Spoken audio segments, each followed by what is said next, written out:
যাদের হৃদয়ে আছে আল্লাহর ভয়, তারা কবু পথে ভুলে যায় না।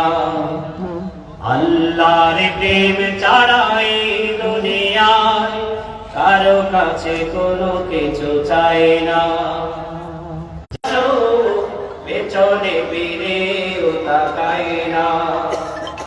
যাদের হৃদয়ে আছে আল্লাহর ভয়, তারা কবু পথে ভুলে যায় না। আল্লাহর প্রেম ছাড়া কারো কাছে কোনো কিছু হার মানে না। সংগ্রাম করে যায় আমর দিন কায়েমের পথে যারা অবিচল, তারা হলো আল্লাহর প্রিয়জন। বাতিলের কাছে যারা হার মানে না, সংগ্রাম করে যায় আমর আলোতে যার হৃদয় রঙিন সঙ্গী। সত্যের পথে যারা নিবেদিত প্রাণ, সত্যের পথে যারা নিবেদিত প্রাণ, শত্রুকে কবু ভয় পায় না। যাদের হৃদয়ে আছে আল্লাহ। বিজ্ঞানময় মহাগ্রন্থ আল কোরআন থেকে সারগর্ভ আলোচনা পেশ করছেন দক্ষিণ চট্টলার সারা জগানো ওয়েজ অত্র এলাকার কৃতি সন্তান, বিশিষ্ট ইসলামী চিন্তাবিদ, মুষ্টিবাসী ও আন্দোলনের সৃষ্টিকারী বক্তা জনাবে হযরত বারাকাল্লাহু তাআলা ফি হায়াতিহি। আমি মুহতারাম হুজুরকে পবিত্র মহাগ্রন্থ আল কোরআন থেকে সারগর্ভ আলোচনা পেশ করার জন্য মাহফিল পরিচালনা কমিটির পক্ষ থেকে সবিনয় অনুরোধ জানাচ্ছি।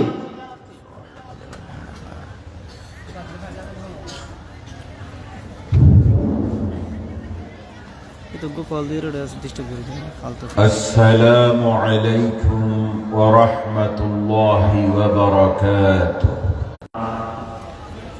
ومن سيئات أعمالنا من يهده الله فلا مضل له ومن يضلله فلا محمدا عبده ورسوله الذي أخوة فاصلحوا بين أخويكم واتقوا الله لعلكم ترحمون. وقال تعالى في شان حبيبه مخبرا وآمرا إن الله وملائكته يصلون على النبي يا أيها الذين آمنوا صلوا عليه وسلموا تسليما. اللهم صل على مولانا محمد وعلى آل سيدنا مولانا محمد. اللهم صل على سيدنا مولانا محمد وعلى آل سيدنا مولانا محمد. সম্মানিত মুসলিম ভাইগণ, সর্বকালের সর্বযুগের সর্বশ্রেষ্ঠ মহামানব, আখিরি জামানার পয়গম্বর, সাইয়্যিদুল মুরসালিন, রাহমাতুল লিল আলামিন, শাফিউল মুযনিবিন, বিশ্ব নবী জনাব মুহাম্মদুর রাসূলুল্লাহ সাল্লাল্লাহু আলাইহি ওয়াসাল্লামের শানে আমরা সকলে অন্তর খুলে, জবান খুলে, মুহাব্বতের সাথে আমরা জোরে জোরে দরুদ তেলাওয়াত করব ইনশাআল্লাহ, যাতে আমাদের দরুদের আওয়াজ সোনার মদিনায় বিশ্ব নবী সাল্লাল্লাহু আলাইহি ওয়াসাল্লামের হৃদয়ে আকদস বরাবর পৌঁছে যায়। আসুন আমরা সকলে একই সাথে একই আওয়াজে জোরে জোরে জবান খুলে আমরা দরুদে ইব্রাহিমী তেলাওয়াত করি। আল্লাহুম্মা সাল্লি আলা সাইয়্যিদিনা মুহাম্মদ ওয়া আলা আলি সাইয়্যিদিনা মুহাম্মদ كما صليت على إبراهيم وعلى آل إبراهيم إنك حميد مجيد اللهم بارك على محمد وعلى آل محمد كما باركت على إبراهيم وعلى آل إبراهيم إنك حميد مجيد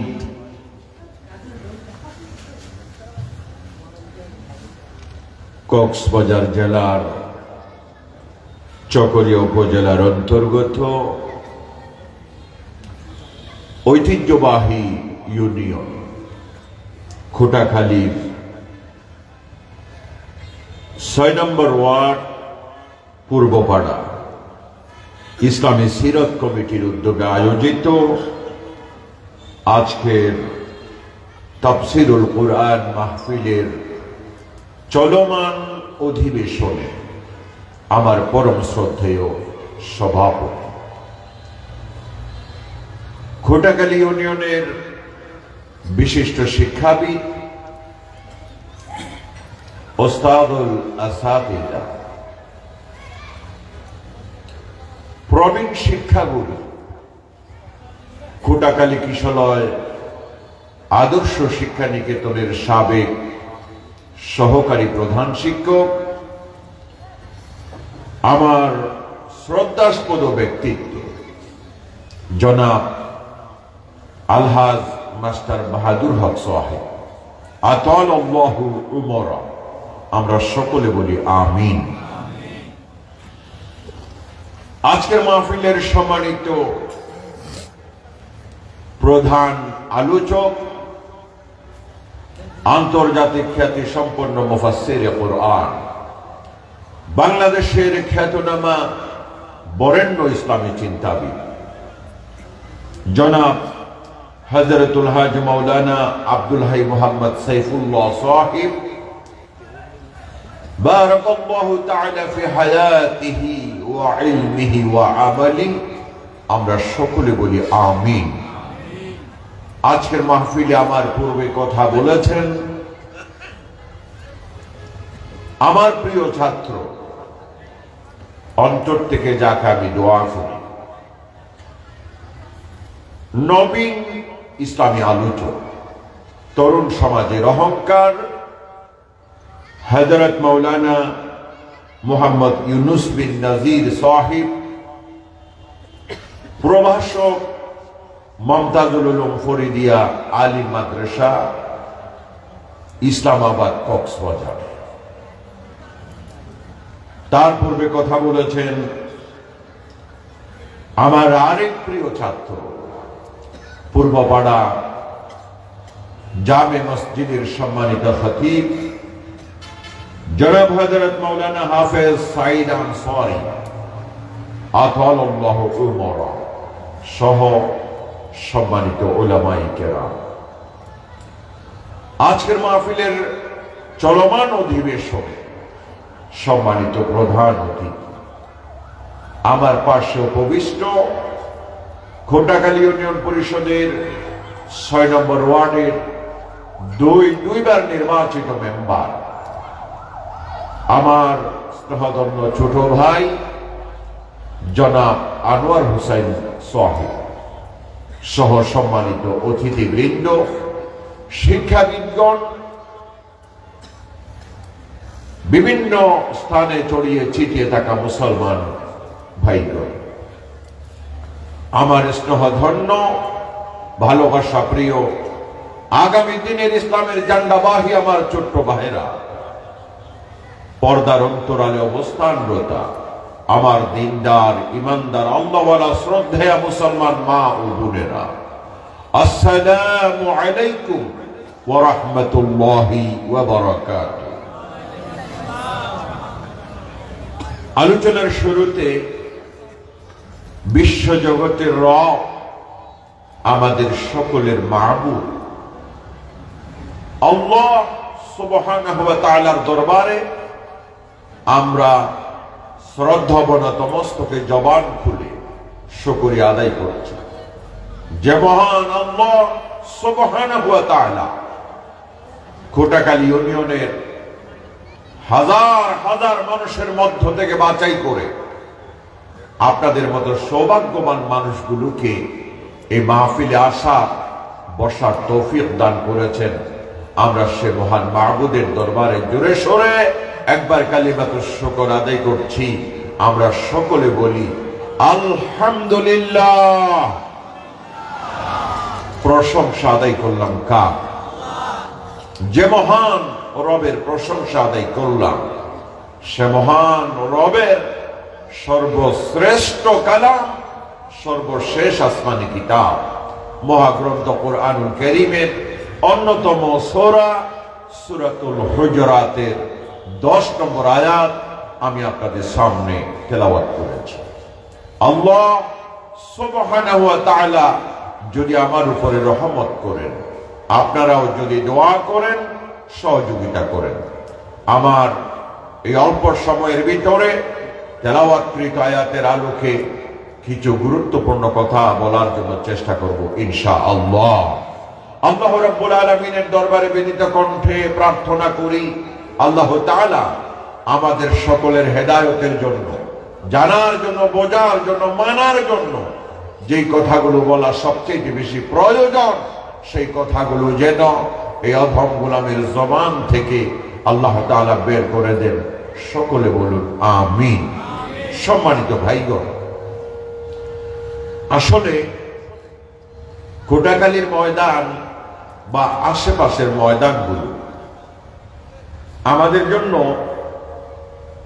আমরা যারা স্থানীয় বক্তা, আমাদের জন্য কিন্তু কঠিন হয়ে গেছে। কঠিন এই জন্য হয়ে গেছে, স্বাভাবিক গতানুগতিক আলোচনা তো আমরা করতে পারি না। এখন এক জায়গায় যেটা আলোচনা করি, আরেক জায়গায় সে আলোচনা আমরা করতে পারি না।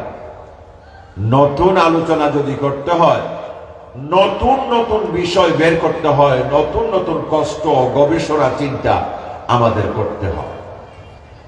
তো যে কারণে সম্পূর্ণ নতুন আঙ্গিকে নতুন এক বিষয় নিয়ে আজ আলোচনা করার জন্য আমি চিন্তা করেছি, যেটা আমার এলাকার জন্য, দেশের জন্য, ইসলামের জন্য অত্যন্ত গুরুত্বপূর্ণ একটি বিষয়। তো এই জন্য সম্মানিত মুসলমান ভাইদের কাছে অনুরোধ জানাবো, মনোযোগ সহকারে হৃদয় দিয়ে বোঝার জন্য চেষ্টা করবেন, কেউ দোষ ধরার জন্য চেষ্টা করবেন না। কোরআনের আলোচনা যদি হয়, হাদিসের আলোচনা যদি হয়, কোরআনের কথা, হাদিসের কথা যদি হয়, সেখানে দোষ খোঁজার কোন সুযোগ আছে? চিন্তা করবেন, এই কথাটা কি কোরআনের বর্ণিত কথা, হাদিসের বর্ণিত কথা, নাকি হুজুরের বানানো কথা? যদি আমার বানানো কথা হয় তাইলে দোষ ধরার আছে, ঠিক না? কিন্তু কোরআনের কথা যদি হয়, হাদিসের কথা যদি হয়, আমাদের বোঝা, জানা এবং তার উপর আমল করা ফরজ, ঠিক কিনা? তো এই জন্য কোরআনের অনেক কথা আমাদের জীবনের সাথে মিলে না, ঠিক কিনা বলে?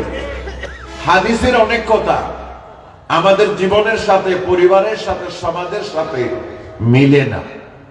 কি মিলে সব কথা? কোরআনে সুদ হারাম করেছেন, কিন্তু আমাদের সমাজে সুদ আছে নাকি নেই?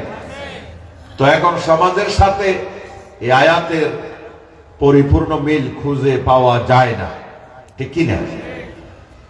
সুতরাং সুদের কথা যখন বলবো, সুদের সাথে যারা জড়িত তাদের খারাপ লাগবে, ঠিক না? কিন্তু দুঃখের বিষয় হলো দোষ খুঁজবেন না,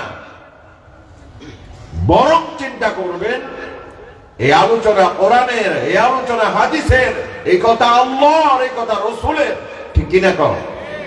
সুতরাং আল্লাহর কথা যদি বলি, রসুলের কথা যদি বলি, আপনার কাছে অপছন্দ হতে পারে, পছন্দ নাও হতে পারে, আপনার মন মতো নাও হতে পারে, কিন্তু আমার উপর রাগ করতে পারবেন না। কেন পারবেন না? কোন? এটা তো আমার কথা নয়, কার কথা? আল্লাহর কথা। আমার উপরে রাগ করা মানে আল্লাহর উপরে রাগ করা, রসুলের উপরে রাগ করা, কারণ ওই কথাটা কার? আল্লাহ। এই জন্য আপনি যদি ইমানদার হন, আপনি যদি মুসলমান হন, কোরআনের কথা, হাদিসের কথা জানা, বোঝা, মানা, আমল করা আমাদের সকলের উপরে ফরজ, ঠিক কিনা বলেন? তাইলে আগে ভাগে নিয়ত শুদ্ধ করেন, আজকের কথাগুলো আমরা শুনবো, বোঝার মতো করে বুঝবো, আমল করার নিয়তে শুনবো ইনশাআল্লাহ। জোরে বলেন ইনশাআল্লাহ। বাজারে যে সকল ভাইগণ আছেন, পথে ঘাটে যে সকল ভাইগণ আছেন, দয়া করে চলে আসেন। কোরআন সুন্নাহর আলোচনা মন ভরে শুনতে যদি চান, একটু তাড়াতাড়ি চলে আসেন। বিষয়টা আমি ধারাবাহিকভাবে শুরু করছি ইনশাআল্লাহ। কোরআনুল কারীম থেকে একটি আয়াত আমি তেলাওয়াত করেছিলাম।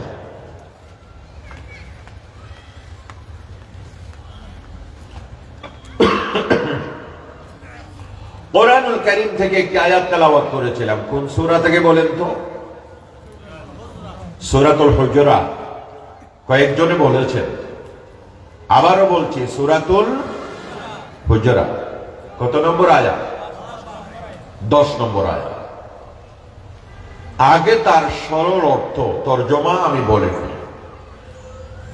আল্লাহ সুবহানাহু ওয়া তাআলা বলেছেন, ইন্নামাল মুমিনুনা ইখওয়া। আপনারা যারা লাইভে দেখছেন, লাইভটা শেয়ার করে দিবেন। ভাই ভাই, কার কথা? কার কথা? আল্লাহর কথা। সূরা হুজুরাতে আল্লাহ বলেছেন, সমস্ত মুমিনগণ, বলেন নাকি? ইন্নামাল মুমিনুনা ইখওয়া, সমস্ত মুমিনগণ ভাই ভাই। এখানে শুধু বাংলাদেশের মুমিনগণ আছে বুঝি, আর কোন দেশ নাই? সব দেশের মুমিন, গোটা বিশ্বের, গোটা পৃথিবীর সমস্ত মুমিনগণ কি? ভাই ভাই। এরপর আল্লাহ বলেন, ফাসলিহু বাইনা আখওয়াইকুম। অতএব তোমাদের দুই ভাইয়ের মাঝে যে শত্রুতা তৈরি হয়েছে, ভুল বোঝাবুঝি, মতভেদ, ইখতিলাফ তৈরি হয়েছে, সেটা তোমরা সংশোধন করে দাও। সেটা তোমরা কি করে দাও? ঠিক করে দাও। কার কথা?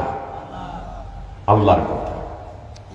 তার মানে দুই মুসলমানের ভিতরে মারামারি, কাটাকাটি, ঝগড়া ঝাঁটি, তর্ক বিতর্ক, সম্পর্ক বিচ্ছেদ করা, এটা ভালোবাসেন না কে?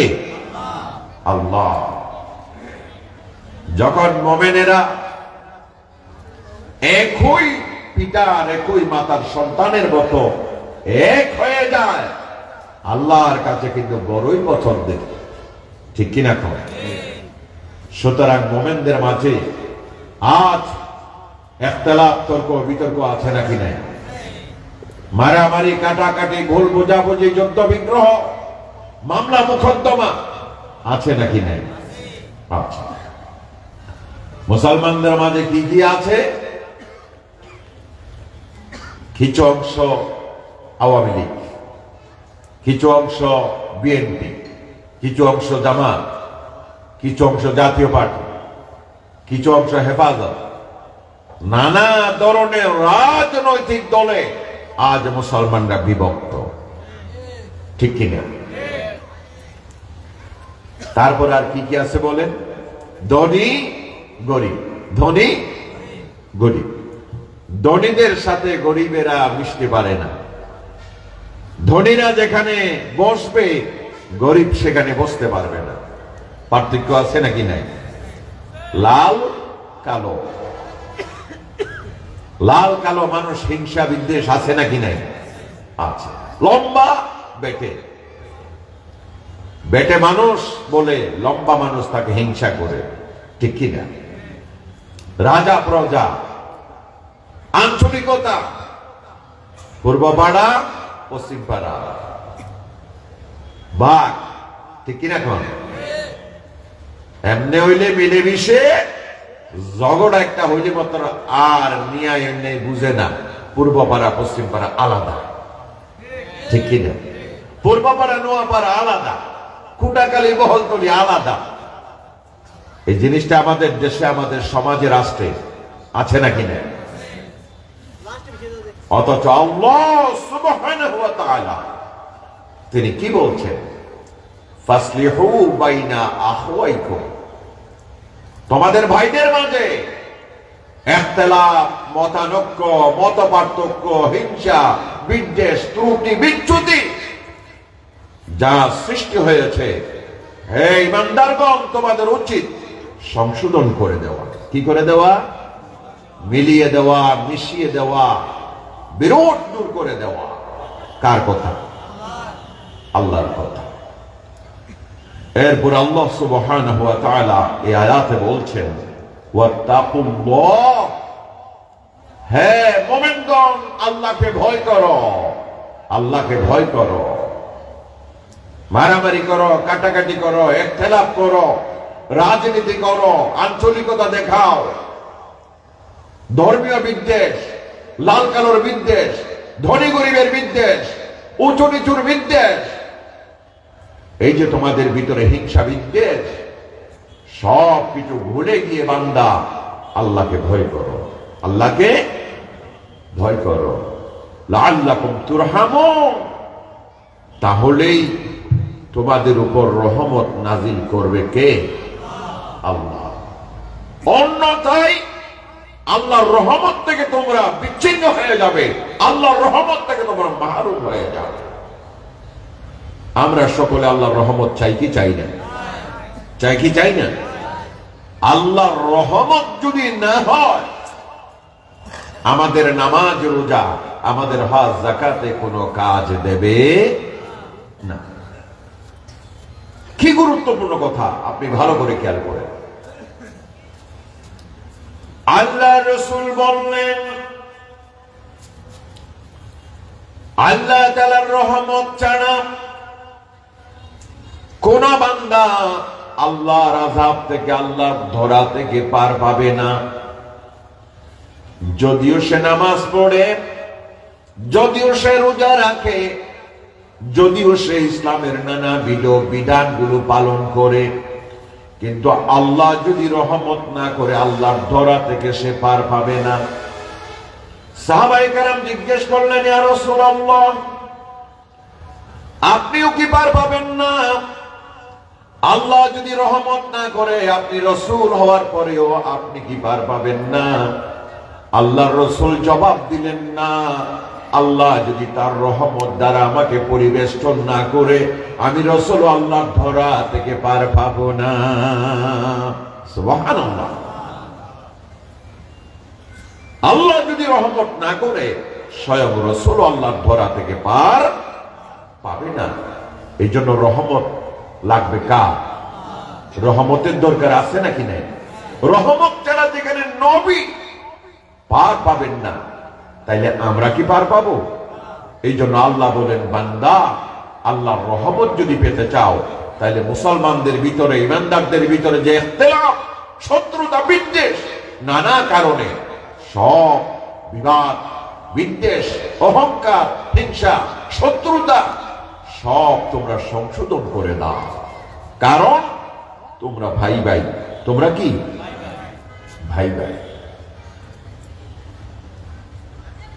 এই জন্য আল্লাহ রাব্বুল আলামিন সূরাতুন নিসার প্রথম আয়াতে বলেছেন, ইয়া আইয়ুহান নাসু তাকু রাব্বাকুমুল্লাযী খালাকাকুম রাব্বাকুমুল্লাযী খালাকাকুম মিন নাফসিন ওয়াহিদা ওয়া খালাকা মিনহা যাওজাহা وبث منهما رجالا كثيرا ونساء واتقوا الله الذي تساءلون به والأرحام إن الله كان عليكم رقيبا। سورة النساء প্রথম আয়াত আল্লাহ সুবহানাহু ওয়া তাআলা এই বিশ্বের মানুষদেরকে আল্লাহ সুবহানাহু ওয়া তাআলা সম্বোধন করে বলেছেন, হে দুনিয়ার মানুষেরা। এখানে আল্লাহ তাআলা শুধু ঈমানদারদেরকে বলেন নাই, দুনিয়ার সমস্ত মানুষদেরকে আল্লাহ তাআলা বলে দিয়েছেন, হে মানুষগুলো, হে দুনিয়ার মানুষেরা, আল্লাহকে ভয় করো। আল্লাহকে ভয় করো যে আল্লাহ তোমাদের সৃষ্টি করেছেন, সেই আল্লাহকে ভয় করো। এই আল্লাহ তাআলা তোমাদের সৃষ্টি করেছেন মিন নাফসিন ওয়াহিদা, একটি মাত্র আত্মা থেকে, একটি মাত্র দেহ থেকে, একটি মাত্র মানুষ থেকে আল্লাহ তোমাদের তৈরি করেছেন। আর সেই মানুষটার নাম আদম আলাইহিস সালাম। ঠিক কি না? একটি মাত্র মানুষ থেকে আল্লাহ আমাদের তৈরি করেছেন। তার মানে আমাদের আদি পিতা আদম আলাইহিস সালামের কথা বলেছেন আল্লাহ। ঠিক কি না? আমাদের পিতার নাম কি? আদম। আমি যদি এখানে প্রশ্ন করি যে তোমার আদি পিতাকে, জবাবটা হবে কি? আদম। খোটাকালীর পশ্চিম প্রান্তে ওই যে জনদাস আছে, এদেরকেও যদি জিজ্ঞেস করি যে তোমাদের আদি পিতার নাম কি, তারাও বলবে আদম। ঠিক না? মুসলমানদের সীমানা ছড়িয়ে আমি যদি খ্রিস্টানদের বলি তোমাদের আদি পিতার নাম কি, তারাও বলবে আদম। ঠিক কি না? ইহুদিদের যদি বলি তারাও বলে আদম, বৌদ্ধদের যদি বলি তারাও বলবে আদম। ঠিক না?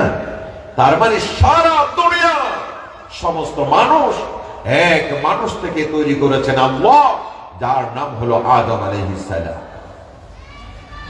আদম আলাইহিস সালাম থেকে আল্লাহ তার স্ত্রী আমাদের আম্মা জান হাওয়া আলাইহিস সালামকে তৈরি করেছেন। আব্বাজান আম্মাজান দুইজন হয়ে গেল। ওয়াবাথা মিনহুমা রিজালান কাসীরা ওয়া নিসা। এরপর আল্লাহ বলেন এই দুইজন থেকে, এই দুইজনের সংসার শুরু করলো পৃথিবীতে। এই দুইজন থেকে আল্লাহ সুবহানাহু ওয়া তাআলা পৃথিবীর অসংখ্য পুরুষ এবং নারী তৈরি করেছেন। এই দুজন থেকে পৃথিবীর অসংখ্য নারী এবং পুরুষ আল্লাহ তাআলা তৈরি করেছেন। তাইলে আজ গোটা বিশ্বব্যাপী যত মানুষ আছে, যে ধর্মের হোক না কেন, সব ধর্মের মানুষের পিতাকে আর মা হাওয়া। এই দৃষ্টিকোণে আমরা সকলে কি ভাই ভাই? আমরা সকলে কি ভাই ভাই? আমাদের ভিতরে ভেদাভেদ থাকার কথা নয়, আমাদের ভিতরে হিংসা বিদ্বেষ থাকার কথা নয়। এই জন্য আমাদের আল্লাহ স্পষ্ট করে জানিয়ে দিয়েছেন, হে পৃথিবীর মানুষেরা, তোমাদের এক পিতা এবং এক মাতা থেকে আমি আল্লাহ তৈরি করেছি। সুতরাং তোমাদের মাঝে ভেদাভেদ নাই, তোমাদের মাঝে পার্থক্য থাকার কথা নয়। তোমাদের বাবা একজন, তোমাদের মা একজন। খবরদার, খবরদার, এই ক্ষেত্রে তোমরা আমি আল্লাহকে ভয় করো, আমি আল্লাহকে ভয় করো। তোমরা মারামারি করবা, কাটাকাটি করবা, একজন আরেকজনকে মারার পরে কি বাহাদুরি! কি আমাদের এখানে মারার পর বাহাদুরি করে কি নাই, করে না? বাহাদুরি করে না? এমন মাইট দিলাম, বেড়ারে জনমের মাইট দিলাম, ঠিক না? জনমের মতো শিক্ষা দিলাম, জনমের মতো মাইট দিলাম, সারা জীবন তার মনে রাখার মতো করে দিলাম মাইট, ঠিক কিনা? কি বাহাদুরি, কি অহংকার! কিন্তু আমার আল্লাহ বলেন, বান্দা, যারে মেরে তুমি এত অহংকার করছো, সে দূরের কেউ নয়, তার বাবাও আদম, তোমার বাবাও আদম, তার মাও আদম, তোমার মাও আদম, সেটা কিন্তু তুমি ভুলে গিয়েছো। তোমার একই পিতার সন্তান তোমার ভাইকে তুমি মেরা যে বাহাদুরি করতেছো, কাল কিয়ামতের ময়দানে আল্লাহর আদালতে তোমার কঠিন বিচার হবে।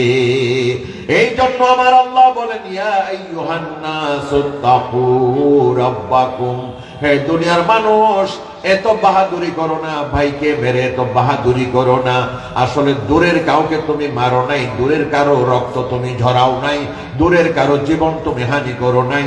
যারে তুমি হত্যা করেছো, যার জীবন তুমি নষ্ট করেছো, যার রক্ত তুমি জড়িয়েছো, যারে তুমি মেরেছো, সে তোমার বাবার সন্তান, ঠিক কিনা বলেন? সে তোমার বাবার সন্তান। তুমি আজ পূর্ব পাড়া পশ্চিম পাড়ার নাম দিয়া পূর্ব পাড়ার সকলে মিলে পশ্চিম পাড়ার একজনকে মাইরা দিলা, পশ্চিম পাড়ার সকলে মিলে উত্তর পাড়ার একজনকে মাইরা দিলা, কোটাকালীর সব মিলে ডোলাদারার একজনকে মাইরা দিলা, বাংলাদেশের সব মিলে ইন্ডিয়ার মানুষ একটাকে মাইরা দিলা, ইন্ডিয়ার সব মিলে পাকিস্তানিদের মারে দিল।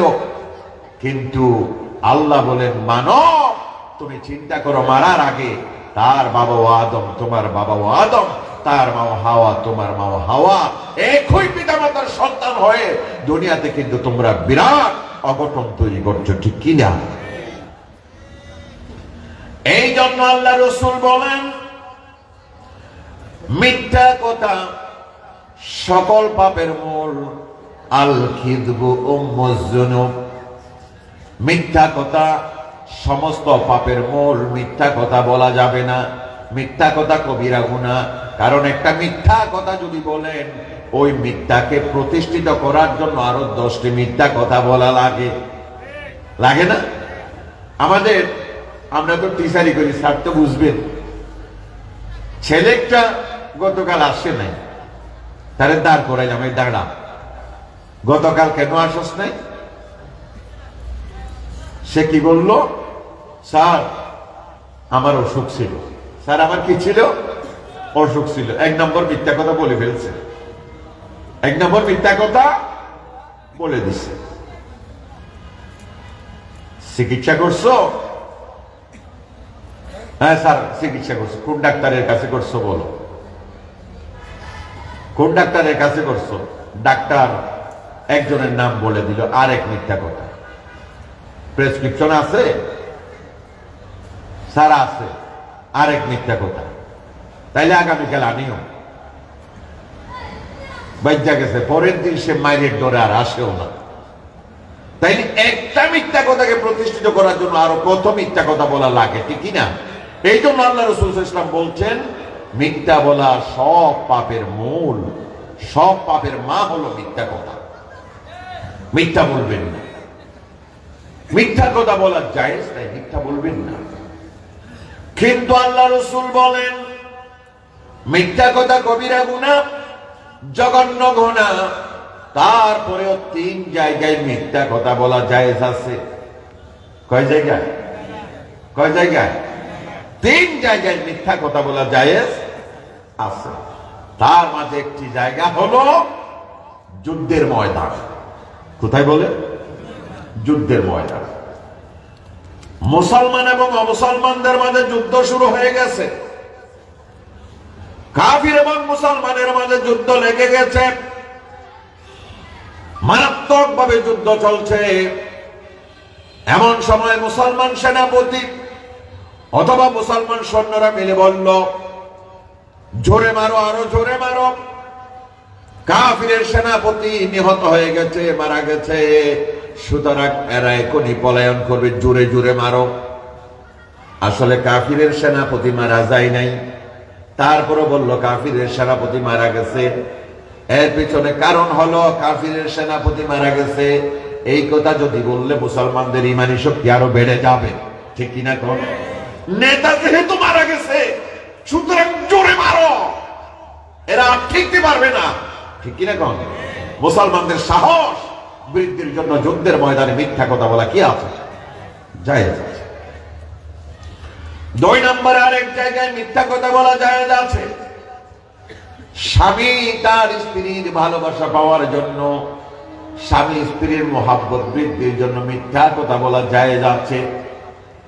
স্বামী বেচারা টাকার অভাব, বউয়ের জন্য শাড়ি কিনে নিতে হবে, কিন্তু টাকার কারণে 500 টাকা দিয়ে শাড়ি কিনে নিয়েছে।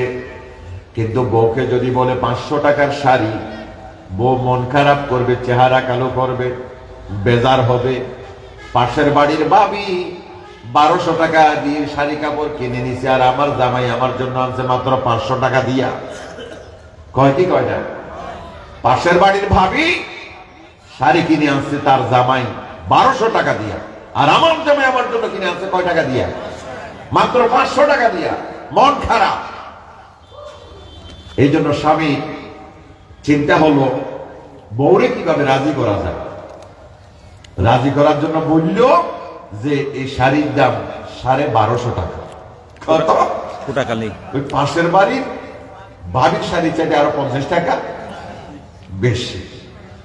কিন্তু খবরদার মিথ্যা কথা বলতে গিয়ে ধরা যেন না খাও। কথা বুঝতে পারছেন? ধরা খাইলে সামনে আর কি করবে না, বিশ্বাস করবে না। স্বামী স্ত্রীর ভিতরে একটা বিশ্বাস লাগে, আস্থা লাগে।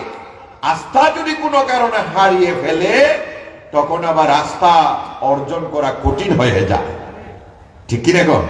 তো এই জন্য ধরাও যেন না খান। স্ত্রীর ভালোবাসা, স্বামীর ভালোবাসা, স্বামীকে ভালোবাসা দেওয়ার জন্য স্ত্রী মাঝে মাঝে মিথ্যা কথা বলতে পারে, আবার স্ত্রীর ভালোবাসা পাওয়ার জন্য স্বামী মাঝে মাঝে মিথ্যা কথা বলতে পারেন।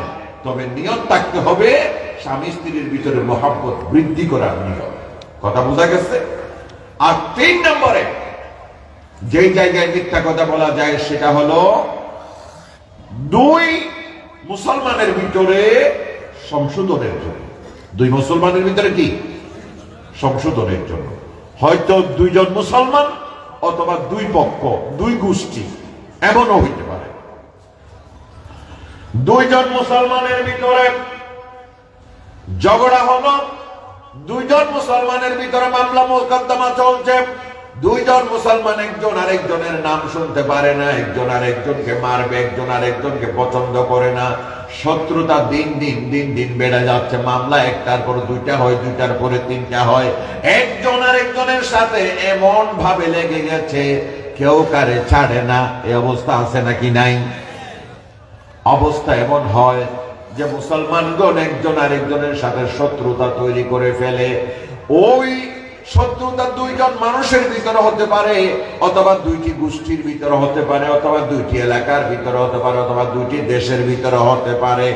এই জন্য আল্লাহ রাসূল বলেছেন এই ক্ষেত্রে মিথ্যা কথা বলেও যদি তাদের ভিতরে সংশোধন করে দেয়া যায়, তাদের ভিতরে মিলামিশার জন্য যদি মিথ্যা কথাও বলা যায়, তারপরও সেটা জায়েজ হবে। কারণ 2 মুসলমানের ভিতরে মিলানোটাই হলো আসল কথা। কার কথা? রাসূল পাকের কথা। আল্লাহ রাসূল বলেছেন প্রয়োজনে মিথ্যা কথা বলতে পারো 2 জন মুসলমানের ভিতরে, অথবা 2 জন মুসলমানের ভিতরে সংশোধন করার জন্য। ওরা তুই যে ফলনারে দেই না ভারো, ফলনা লাগে বুঝছিস না? ফলনা কথা হয় না। আরে সাহাবাই হাবাই ওরা তোর যেদিন সুনাম গুজিয়ে, যেদিন তোর গুণগান গা, যেদিন তোর সুনাম করে তুই না ওরাই তারা দেই না ভালো, দেখে তো তোর হতো দেই পারে। এতে যেদিন ওটা তোর বালা গুণ গাইল, তোর যেদিন কথাবার্তা হইল, এই না আসলে নয়, এই মিশাও তাগত দে কি হল্লা ও 2 জনের ভিতরে মিলাই দি বললা।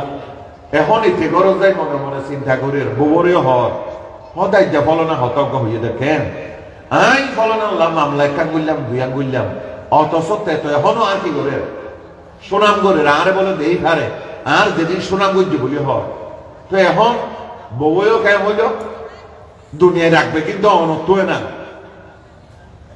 ইতারা তো অনর প্রতি দিন রাখনো দেখা অনেও ভালো জঙ্গল অনেও ইটার প্রতি কেনা দয়া আদর দেখাইলে ইটারও দেখাইলে অনেও দেখাইলে দুশ্মনী রাখন বানানো বউয়েও পরামর্শ কান দিয়ে এখন ইটার তো মন কি হইয় নরম কি হাতি নেও কি হইতে এবার ইটো আবার উঠারে তো যে হদ ওটা দিয়া করছে না দর সাগত তুই হাইলে হানি এক কাম করছে না ইটার হলে বর্ষায় একটা নাড়ার ভিতরে কাম মিলা মিশে ফেলা চাই মিশা হতা হইল লাভ হইল না করতে হইল লাভ হইল এই জন্য আল্লাহ রসুল বলেন দুই গোষ্ঠীর ভিতরে দুই এলাকার ভিতরে দুই মানুষের ভিতরে ঝগড়া জাতি যদি হয় ভুল বোঝাবুঝি হয় যদি তর্ক বিতর্ক হয় আল্লাহ রসুল বলছেন প্রয়োজনে মিথ্যা কথা বলে হলেও তাদের ভিতরে মিলিয়ে দাও মিশিয়ে দাও তাদের ভুল বোঝাবুঝি শুধরিয়ে দাও রসুলের পাক সাল্লাল্লাহু আলাইহি সাল্লামের একটা সুন্নাত আদায় হবে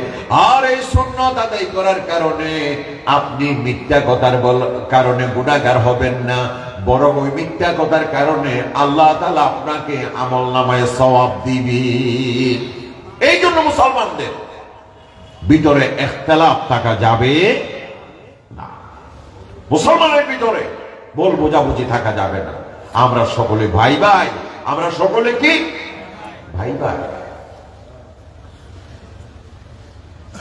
আল্লাহ সুবহানাহু ওয়া তাআলা সূরাতুন নিসার প্রথম যে আয়াত আমি তেলাওয়াত করেছিলাম সে আয়াতের শেষ অংশে গিয়ে আল্লাহ তাআলা বলেছেন ওয়াত্তাকুল্লাহাল্লাযী তাসাআলুনা বিহি ওয়াল আরহাম আল্লাহ তাআলা বলে দিয়েছেন হে দুনিয়ার মানুষেরা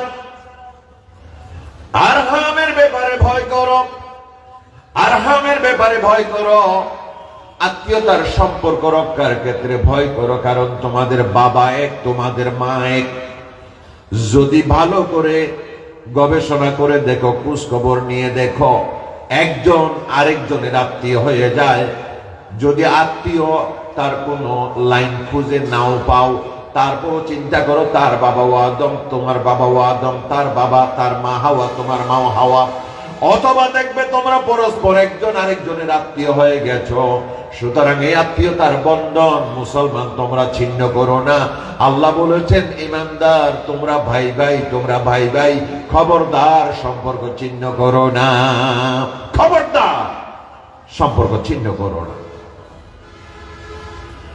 আল্লাহ রাসূল বলেন আল্লাহ সুবহানাহু ওয়া তাআলা যখন রহিম তৈরি করলেন রহিম মানে হলো আত্মীয়তা রহিম মানে কি আত্মীয়তা এই যে আপনার সাথে আমার একটা আত্মীয়তা আছে আপনিও মুসলমান আমিও মুসলমান একটা ঈমানি আত্মীয়তা আমাদের ভিতরে আছে নাকি নাই একটা রূহানি আত্মীয়তা ঈমানি আত্মীয়তা আমাদের ভিতরে আছে এমনকি অমুসলিমদের সাথে আমাদের আত্মীয়তা আছে নাকি নাই কারণ তার বাবাও আদম আমার বাবাও আদম এই দৃষ্টিকোণে অমুসলমানের সাথে আমার কি আছে আত্মীয়তা আছে এই জন্য আল্লাহ রাব্বুল আলামিন বলেন আত্মীয়তার সম্পর্ক রক্ষা করো আল্লাহ রাসূল বলেন আল্লাহ তাআলা যখন রহিমকে তৈরি করলেন আত্মীয়তাকে তৈরি করলেন এই রহিম আল্লাহর কুদরতের কোমর চেপে ধরলেন আল্লাহর কুদরতের কোমর এই রহিম এই আত্মীয়তা আল্লাহর কুদরতের কোমর ধরে ঢলে আছে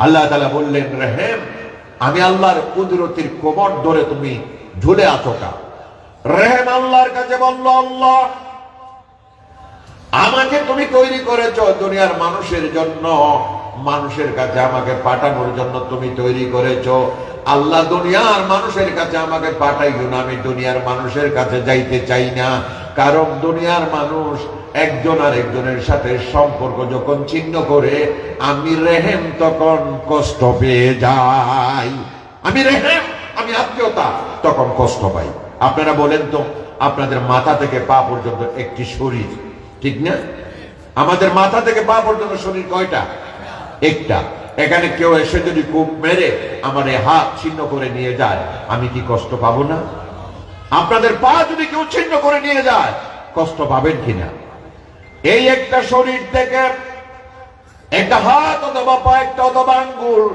সামান্য একটা নখও যদি কেউ তুলে নিয়ে যায় তখন মানুষ কষ্ট পায়। রেহেম আল্লাহকে বলে, আল্লাহ দুনিয়ার মানুষগুলো জায়গার জন্য, সম্পত্তির জন্য, নারীর জন্য, বাড়ির জন্য, ক্ষমতার জন্য, রাজনীতির জন্য যখন একজন আরেকজনের সাথে সম্পর্ক ছিন্ন করে ফেলে, আমি রেহেমের অঙ্গ ক্ষত বিক্ষত হয়ে যায়, ছিন্ন বিচ্ছিন্ন হয়ে যায়। আমি রেহেম তখন কষ্ট পাই। আল্লাহ আল্লাহ এই কষ্ট থেকে তুমি আমারে বাঁচাও, মানুষের কাছে আমাকে পৌঁছে দিও না, মানুষ সম্পর্ক ছিন্ন করে আমাকে কষ্ট দেবে। আল্লাহ সুবহানাহু ওয়া তাআলা তখন জবাব বললেন, এই রেহেম শব্দটি রহমান থেকে এসেছে। এই রেহেম শব্দটি, আমি আল্লাহর নাম হলো রহমান, এই রহমান থেকে রেহেম শব্দটি এসেছে। সুতরাং আমি আল্লাহ ঘোষণা দিলাম, এই সম্পর্ক যারা রক্ষা করবে, আত্মীয়তার সম্পর্ক যারা রক্ষা করবে, তার সাথে আমি আল্লাহর সম্পর্ক থাকবে। আত্মীয়তার সম্পর্ক যারা ছিন্ন করে, আমি আল্লাহ তাআলা তার সাথে সম্পর্ক ছিন্ন করে দিলাম। আমি আল্লাহ তাআলা তার সাথে সম্পর্ক ছিন্ন করে দিলাম। আন জুবাইর বিন মুতঈম রাদিয়াল্লাহু তাআলা قال قال رسول الله صلى الله عليه وسلم لا يدخل الجنة قاطع। আল্লাহ রাসূলের সাহাবী হযরত জুবাইর বিন মুতঈম তিনি বর্ণনা করেছেন, আল্লাহ রাসূল ইরশাদ করেছেন, লা ইয়াদখুলুল জান্নাতা কাতিউন। এই দুনিয়াতে যারা সম্পর্ক ছিন্ন করে, একজন আরেকজনের সাথে কথা বলে না, জায়গা সম্পত্তি সংক্রান্ত বিষয়ে আত্মীয়দের সাথে কথা বন্ধ হয়ে যায়, ঠিক কিনা কোন? জায়গা সম্পত্তির লোভে একজন আরেকজনের হক না দেওয়ার কারণে দুই আত্মীয়ের ভিতরে মারামারি হয়, কাটাকাটি হয়, কথাবার্তা না চলে, মাসের পর মাস, বছরের পর বছর মামলা মোকদ্দমা হয়, এমনকি খুনাখুনি পর্যন্ত হয়, রক্ত ঝরে, ঠিক কিনা কোন? আমার ভাইগণ, এইভাবে সম্পর্ক যখন ছিন্ন করে মুসলমান, রাজনীতির কারণে, টাকার কারণে, পয়সার কারণে মানুষ যখন আত্মীয়তার সম্পর্ক ছিন্ন করে, আমার রাসূল সাল্লাল্লাহু আলাইহি ওয়াসাল্লাম বলেন, সে যদিও বা নামাজ পড়ে, সে যদিও বা রোজা রাখে, হজ করে, যাকাত দেয়, কিন্তু আত্মীয়তার সম্পর্ক রক্ষা না করার কারণে আল্লাহ রাসূল বলেন জান্নাতে সে প্রবেশ করবে না, জান্নাতে সে প্রবেশ করতে পারবে না। এই জন্য মুসলমানগণ, নামাজ পড়লেও কাজ হবে না, রোজা রাখলেও কাজ হবে না যদি মুসলমান একজন আরেকজনের সাথে সম্পর্ক ছিন্ন করে দেয়। এই জন্য মুসলমান, আজ আমি সকলের কাছে অনুরোধ জানাবো, আল্লাহ পাকের কথা, রাসূলের পাকের কথা আমরা কি মানতে রাজি? কি মানতে রাজি? এটা কি আমাদের জন্য ফরজ নাকি নফল? ফরজ, কারণ সেই কথা কার? আল্লাহ। ওয়ালার হাম, আত্মীয়তার সম্পর্ক রক্ষা করো, আল্লাহর কথা, আল্লাহর অর্ডার, আর আল্লাহর অর্ডার যেটা, সেটা তো মানব জাতির জন্য ফরজ, ঠিক কিনা বলেন তো? সব মুসলমানের জন্য আল্লাহ ফরজ করে দিয়েছে, এই আত্মীয়তার সম্পর্ক মুসলমান তোমরা রক্ষা করো। কিন্তু আজ মুসলমান আমরা কেমনে মারামারি করতে পারি, কাটাকাটি করতে পারি? সামান্য স্বার্থে যদি আঘাত লাগে, তৎক্ষণাৎ দা, হন্ডা, বন্দুক, কুদাল, লাঠি, সুদা, যা ফেলো, তার মার মাথা ফাটি দে, ঠিক কিনা? এই অভ্যাস আমাদের ভিতরে আছে নাকি নাই? পূর্ব পাড়া, পশ্চিম পাড়া, উত্তর পাড়া, দক্ষিণ পাড়া, নোয়া পাড়া, জেলে পাড়া, নানা ধরনের পাড়ার মানুষ আমরা তখন সবকিছু বলে যাই, আমার পাড়ার ছেলে হইলেই শেষ, ঠিক কিনা? আমার পাড়ার ছেলে মারবে কেমনে? সুতরাং ল হন্ডা লাঠি সুদা কি আছে, ল ন্যায় করলো নাকি অন্যায় করলো, কি ন্যায়ের পক্ষে যাচ্ছি নাকি অন্যায়ের পক্ষে যাচ্ছি, এই জাতীয় কোন চিন্তাও নাই, ভাবনাও নাই, আগে মা। এটাই তো আজ মুসলমানদের চরিত্র হয়ে গেছে, ঠিক কিনা? কিন্তু মুসলমান, এই জন্য আল্লাহ সুবহানাহু ওয়া তাআলা বলছেন, ইয়া আইয়ুহান নাস তাকু রাব্বাকুম, হে মুসলমান তোমরা তোমাদের রবকে ভয় করো, যেই রবের কাছে তোমাদের ফিরে যেতে হবে, এই রবের কাছে, এই মহান আল্লাহর কাছে তোমাদের ফিরে যেতে হবে, তার জন্য জবাবদিহি করতে হবে। এই জন্য আঞ্চলিকতা, দলাদলি মুসলমানদের জন্য জায়েজ নাই। যেই দলাদলি মুসলমানদেরকে মারামারিতে নামায়, কাটাকাটিতে নামায়, এই দলাদলি মুসলমানদের জন্য জায়েজ নাই। যে আঞ্চলিকতা মুসলমানদের মাঝে বিভেদ তৈরি করে, ইখতিলাফ তৈরি করে, সে আঞ্চলিকতা মুসলমানদের জন্য হারাম, জায়েজ নাই। ঠিক কিনা কর? কিন্তু আজ দুঃখের বিষয়, আমরা আঞ্চলিকতায় জড়িয়ে গেছি, রাজনীতিতে জড়িয়ে গেছি। আওয়ামী লীগের লোকেরা ক্ষমতায় থাকলে বিএনপির লোকদেরকে মামলা দেয়, আর জামাত পাইলে তো একেবারে আর কথা নেই, ডাইরেক্ট ফাঁসি। ঠিক না? আর বিএনপি যদি ক্ষমতায় যায় একই অবস্থা। ঠিক আছে না? জাতীয় পার্টি গেলে একই অবস্থা। যারা ক্ষমতায় গেছে তাদের কথা বলতেছি, আর যারা ক্ষমতায় যায় নাই তাদের কথা তো আমরা বলতে পারবো না। কি কর? ক্ষমতায় গেলেই বুঝতে পারবো তাদের অবস্থা কি হয়। ঠিক কিনা? কিন্তু যারা গেছে তাদের অবস্থা দেখলাম বরাবর সেই। ঠিক না? কোনো বেশ কম নাই। এই দল এই দল এই দল সব একই। মানুষে বলে না যে মুদ্রা রিপিট আর রিপিট, কোনো পার্থক্য নাই। এমন তো হলে হবে না, এমন তো হলে হবে না। যেই রাজনীতি মুসলমানদেরকে আলাদা করে ফেলে, যেই দলাদলি মুসলমানদেরকে আলাদা করে ফেলে, যেই আঞ্চলিকতা মুসলমানদেরকে আলাদা করে ফেলে, সেই রাজনীতি, সেই দলাদলি, সেই আঞ্চলিকতা মুসলমানদের জন্য জায়েজ নাই, হারাম, হারাম, হারাম। এই জাতীয় দল করা মুসলমানদের জন্য হারাম। এটা আমার কথা নয়, আল্লাহ রাসূল সাল্লাল্লাহু আলাইহি ওয়াসাল্লাম হাদিস শরীফের ভিতরে ইরশাদ করেছেন, লাইসা মিন্না মান দাআ ইলা আসবিয়াতিন ওয়া লাইসা মিন্না মান ক্বাতালা আলা আসবিয়াতিন ওয়া লাইসা মিন্না মান মাতা আলা আসবিয়াতিন। কথাগুলো কার? আল্লাহ রাসূলের। আবু দাউদ শরীফের 5121 নম্বর হাদিস। আল্লাহ রাসূলের হাদিস গ্রন্থগুলোর ভিতর অন্যতম কিতাব আবু দাউদ শরীফ, তার 5121 নম্বর হাদিস। আল্লাহ রাসূল বলেছেন, লাইসা মিন্না মান দাআ ইলা সাবিয়া। কোন আসবিয়া? আসবিয়া মানে এমন একটি দল, এমন একটি মত, এমন একটি তন্ত্র, এমন একটি মতবাদ, যেই মতবাদ মানুষের ভিতরে আঞ্চলিকতা তৈরি করে। পূর্ব পাড়া, নোয়াপাড়া, পূর্ব উত্তর পাড়া, দক্ষিণ পাড়ায় জাতীয় আঞ্চলিকতা তৈরি করে।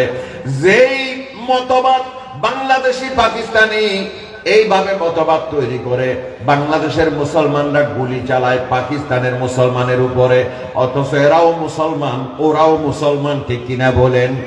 ভারতের মুসলমানেরা ভারত হওয়ার কারণে বাংলাদেশের মুসলমানদের উপর গুলি চালায়, বাংলাদেশের মুসলমানরা শুধু দেশভাগ হওয়ার কারণে ভারতের মুসলমানদের উপরে গুলি চালায়। এইভাবে করে মুসলমান মুসলমানের উপরে গুলি চালায়।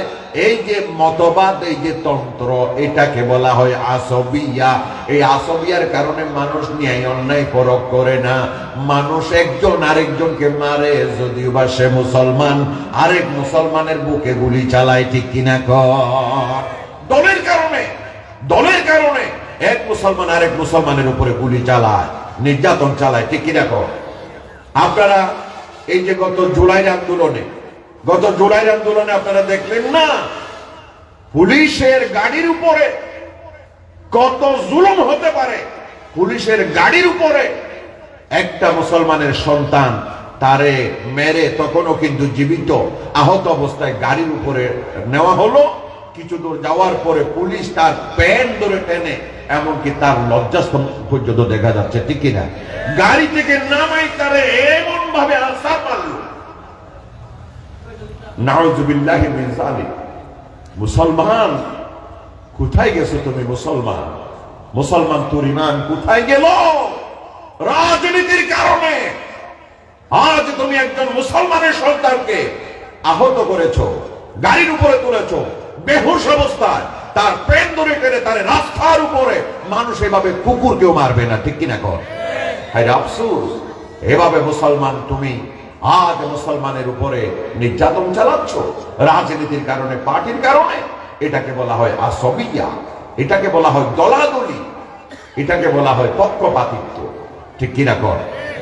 আল্লাহ রাসূল বলেন এইভাবে আসবিয়া যারা দলাদলির রাজনীতিতে চলে যায়, দলাদলির দিকে যারা মানুষকে ডাকে, লাইসা মিন্না মান দাআ ইলা আসবিয়া, যারা এইভাবে জাতীয়তাবাদের দিকে, আঞ্চলিকতার দিকে, দলাদলির দিকে, মতানৈক্যের দিকে মানুষকে আহ্বান জানায়, আল্লাহর রাসূল বলেন সে আমার উম্মতের অন্তর্ভুক্ত নয়। কার কথা? কথা বলেন কার কথা? আল্লাহর রাসূলের কথা। সে আমার উম্মতের অন্তর্ভুক্ত নয়। এবার আপনি বলেন, আপনার বিবেকের কাছে আমি বিচারটা ছেড়ে দিলাম, রাসূল যদি বলে সে আমার উম্মতের অন্তর্ভুক্ত নয়, আর নামাজ দোয়ার দরকার আছে? নামাজ দোয়া পড়ে কোনো লাভ আছে? রাসূল বলছেন যে এই কাজ করে, এই কাজে নেতৃত্ব দেয়, যে অমুক পাড়ার সাথে অমুক পাড়া মারামারি লাগছে, কে কোথায় আছো, আর 10 ঘন্টা বাকি সুরা স্বপ্ন আর মারিয়া দেবো। ঠিকই দেখো, এইভাবে করে ডাক দে, এভাবে করে একজন আরেকজনকে ডাকে মারামারির জন্য, কাটাকাটির জন্য। রাসূল বললেন সে আমার উম্মতের অন্তর্ভুক্ত নয়। ঠিক কিনা বলে? রাসূল বলেছেন সে আমার উম্মতের অন্তর্ভুক্ত নয়। কিন্তু কিছু মানুষ, শুধুমাত্র হাতে গোনা কিছু মানুষ, নিজের স্বার্থ রক্ষার জন্য, নিজের নেতৃত্ব কর্তৃত্ব প্রতিষ্ঠার জন্য, নিজের নেতা বানানোর জন্য মূলত সাধারণ মানুষদেরকে ব্যবহার করে এই কাজগুলো করে। ঠিক কিনা? সাধারণ মানুষের কোনো লাভ নাই, লাভ আছে একটাই, সাধারণ মানুষগুলোর নামে তারপরে কয়েকটা মামলা মোকদ্দমা হবে। ঠিক না? মামলা মোকদ্দমা হবে, বিপদ আপদ বেড়ে যাবে। ওই ব্যক্তিদের মাঝ থেকে একজনকে যদি আরেকদিন ওরা পায়, সুযোগে সাইজ করে দিবে। ঠিক কিনা কর? নেতার কিচ্ছু হবে না। সামান্য কিছু নেতা কেতার কারণে, সামান্য কিছু মানুষের স্বার্থ রক্ষার জন্য, মনে করুন আমাদের এমপি সাহেব আরেক এমপির বিরুদ্ধে, এরা এমপি হবে, হইলে এ বেড়া নইলে ওই বেড়া, মাঝখানে আমরা যারা জনগণ, আমরা যারা ইমানদার, আমাদেরকে ব্যবহার করছে। ঠিক কিনা? মূলত আমরা কেউ এমপিও হব না, চেয়ারম্যানও হব না, মেম্বারও হব না। ঠিক কিনা?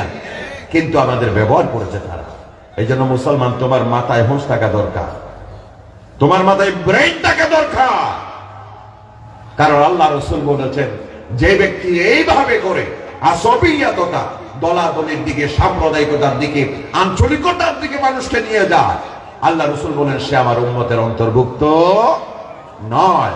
আর রাসূল যদি বলেন সে আমার উম্মতের অন্তর্ভুক্ত নয়, সে কি জান্নাতে যাবে? সে কি জান্নাতে যাবে? রাসূলের সুপারিশ ছাড়া, রাসূলের সার্টিফিকেট ছাড়া পৃথিবীর কোন মানুষ জান্নাতে যাবে? এমনকি কোন নবী রাসূলও যাবে না। কথা বুঝতে পারছেন? তাইলে আমরা কোথায় আছি? আমরা কোন জগতে আছি? ইসলামী জ্ঞান না থাকার কারণে, কোরআনের জ্ঞান না থাকার কারণে, হাদিসের জ্ঞান না থাকার কারণে আজকে আমাদের এই দশা চলছে। ঠিক কিনা বলেন? আল্লাহ রাসূল এই হাদিসের ভিতরে আরো বলেছেন, ওয়ালাইসা মিন্না মান কাতালা আলা আসাবিয়া। এই আঞ্চলিকতার কারণে, দলাদলির কারণে, মতানৈক্যের কারণে যদি দুই দল, এক দল আরেক দলের সাথে যুদ্ধে লিপ্ত হয়, মারামারিতে লিপ্ত হয়, ওই দুনো দল আমি রাসূলের উম্মতের অন্তর্ভুক্ত হবে না। ওয়ালাইসা মিন্না মান মাতা আলা আসাবিয়া। এই দলাদলির কারণে, আঞ্চলিকতার কারণে কেউ যদি মারাও যায়, কি মারা যায় না? মারা যায় না? এক অঞ্চলের আরেক অঞ্চলের, দুই অঞ্চলের সাথে মারামারি, এই যুদ্ধে, এই মারামারিতে মাঝে মাঝে মানুষ মারাও যায় না? মার্ডার হয়ে যায় না? আল্লাহ রাসূল বলেছেন মার্ডার হওয়া যে মানুষ, সেই মানুষটাও আমার অন্তর্ভুক্ত নয়, কারণ সেও তো ওই মারামারিতে গেছে। ঠিক কিনা কন আমার ভাইগণ? আল্লাহ সুবহানাহু ওয়া তাআলা মানুষগুলোকে মূলত মারামারি করার জন্য পাঠায় নাই। ঠিক কিনা কন? তো সূরাতুল বাকারা আল্লাহ রাব্বুল আলামিন কোরআনুল কারীমের ভিতরে স্পষ্ট ঘোষণা করেছেন, وَإِذْ قَالَ رَبُّكَ لِلْمَلَائِكَةِ إِنِّي جَاعِلٌ فِي الْأَرْضِ خَلِيفَةً قَالُوا أتجعل فيها من يفسد فيها ويسفك الدماء ونحن نسبح بحمدك ونقدس لك قال إني أعلم ما لا تعلمون কার কথা? আমার আল্লাহ বলেছেন এই মানুষদেরকে আমি আল্লাহ যখন তৈরি করার জন্য সিদ্ধান্ত নিলাম, এই পৃথিবীর মানুষগুলোকে আমি আল্লাহ যখন বানানোর জন্য তৈরি করার জন্য সিদ্ধান্ত নিলাম, আমি ফেরেশতাদেরকে ডাকলাম, ফেরেশতাদেরকে আমি জানিয়ে দিলাম, হে পৃথিবীর মানুষ, হে ফেরেশতারা, আমি পৃথিবীতে মানুষ বানানোর জন্য সিদ্ধান্ত নিয়েছি। এই মানুষগুলো আমি আল্লাহর খেলাফত কায়েম করবে। কার কথা? খলিফা। ওই তো ক্বালা রাব্বুকা লিল মালাইকাতি ইন্নী জাইলুন ফিল আরদি খলিফা। খলিফা মানে হলো এই মানুষগুলো দুনিয়াতে যাবার পরে আমি আল্লাহর খেলাফত কায়েম করবে। কি করবে? আমি আল্লাহর খেলাফত কায়েম করব। খেলাফত কায়েম করা মানে কি? খেলাফত কায়েম করার অর্থ হলো আমি আল্লাহ তাদের জন্য লাউহি মাহফুজ থেকে, আসমান থেকে আমি আল্লাহ তাদের জন্য সংবিধান পাঠাবো, আমি আল্লাহ তাদের জন্য কিতাব পাঠাবো, আর সেই কিতাব বুঝিয়ে দেবার জন্য, জানিয়ে দেবার জন্য আমি নবী পাঠাবো, রসুল পাঠাবো। সেই রসুল কোরআন মোতাবেক, কিতাব মোতাবেক নিজে রাষ্ট্র প্রতিষ্ঠা করবে, পৃথিবীর মানুষদেরকে দেখিয়ে দেবে কোরআনের ভিত্তিতে যদি রাষ্ট্র কায়েম হয়, কোরআনের ভিত্তিতে যদি রাষ্ট্র চলে, কত সুন্দর রাষ্ট্র চলে, সেটা আমার নবী দেখিয়ে দেবে। সেটাই হচ্ছে আল্লাহর খেলাফত, সেটাই হলো আল্লাহর খেলাফত। সে খেলাফত কায়েমের জন্য আমি আল্লাহ তাআলা পৃথিবীর মানুষগুলোকে পাঠাবো। তখন ফেরেশতারা বলল, ইয়া রব, হে আল্লাহ, قالوا أتجعل فيها من يفسد فيها ويسفك الدماء ونحن نسبح بحمدك ونقدس لك। ও আল্লাহ তাআলা, পৃথিবীতে কেন আপনি মানুষ পাঠাবেন? এই মানুষগুলো আপনার উদ্দেশ্য পূরণ করবে না। আপনি তাদেরকে পাঠাচ্ছেন খেলাফত কায়েমের জন্য, নবীর আদর্শ বাস্তবায়নের জন্য, কোরআনের আইন কায়েমের জন্য আপনি তাদেরকে পাঠাচ্ছেন, ঠিক আছে, কিন্তু দুনিয়ার মানুষগুলো আপনার কথা মানবে না। দুনিয়ার মানুষগুলো আপনার খেলাফতের বিপরীতে শয়তানের খেলাফত তারা কায়েম করবে। কার কথা? ফেরেশতারা বলছিল আল্লাহকে, ও আল্লাহ, আপনি বলতেছেন আপনার খেলাফত কায়েমের জন্য আপনি তাদেরকে পাঠাবেন, কিন্তু আমরা ফেরেশতারা বলছি তারা আপনার খেলাফত কায়েম করবে না, এরা শয়তানের খেলাফত কায়েম করবে। আর এই খেলাফত কায়েমের পরে মানব রচিত মতবাদ, মানব রচিত আইন কানুন, দুনিয়ার বিভিন্ন নেতার আদর্শ তারা বাস্তবায়ন করতে গিয়া সেখানে তারা মামলা মুকদ্দমা, হানাহানি, মারামারি, কাটাকাটি, রক্তারক্তি পর্যন্ত তারা করে ফেলবে। আলু আতাজালু ফিহা মান ইউফসিদু ফিহা, তারা সেখানে ফাসাদ তৈরি করবে। ওয়াসফিকুদ দিমা, তারা রক্ত ঝরাবে, তারা জীবন হানি করবে এই পৃথিবীতে তারা গিয়া। ও আল্লাহ, তাদেরকে না পাঠালেই তো ভালো হয়। কার কথা? ফেরেশতাদের কথা। তাহলে চিন্তা করেন, আল্লাহর উদ্দেশ্য হলো আল্লাহর খেলাফত কায়েম করা, আর এই দুনিয়াতে মানুষ এসে তারা কায়েম করবে শয়তানের খেলাফত, যার কারণে মারামারি, কাটাকাটি, রক্তারক্তি তৈরি হবে। তাইলে আল্লাহর খেলাফত যদি কায়েম হয়, সেখানে রক্তারক্তি থাকবে না, মারামারি থাকবে না, কাটাকাটি থাকবে না। আর শয়তানের খেলাফত, মানুষের আদর্শ, মানুষের আইন কানুন যদি কায়েম হয়, সেখানে কিন্তু মারামারি, কাটাকাটি, মামলা মোকদ্দমা হবে। ঠিক কিনা বলেন? আজ হচ্ছে না? আজ বিভিন্ন রাজনীতির জন্য, দলাদলির জন্য আজকে মারামারি, কাটাকাটি, মামলা মোকদ্দমা আইনাগর থেকে শুরু করে নাই আছে কি? ঠিক কিনা কোন? তো সবকিছু মানুষ গুম হচ্ছে, খুন হচ্ছে। সিলেটের ইলিয়াস আলী কোথায় গেল তার কোনো ঠিক ঠিকানা আজও পাওয়া যায় না। ঠিক কিনা করে?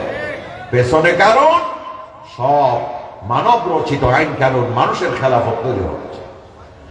আমার ভাইগণ, ফেরেশতারা সেদিন বললেন, আল্লাহ, তারা দুনিয়াতে মানুষের আইন কায়েম করবে, মানুষের খেলাফত কায়েম করবে, আপনার খেলাফত কায়েম করবে না। আপনি কেন তাদেরকে পাঠাবেন? আল্লাহ তাআলা বললেন, ক্বালা ইন্নী আ'লামু মা লা তা'লামুন। ও ফেরেশতারা, আমি আল্লাহ যা জানি তোমরা তা জানো না। আমি আল্লাহ সিদ্ধান্ত নিয়েছি, আমার সিদ্ধান্তের উপরে পরামর্শ দিয়ে তোমরা ভুল করেছো। বরং তোমাদের উচিত ছিল, আমি আল্লাহ তোমাদের পরীক্ষা করতেছি।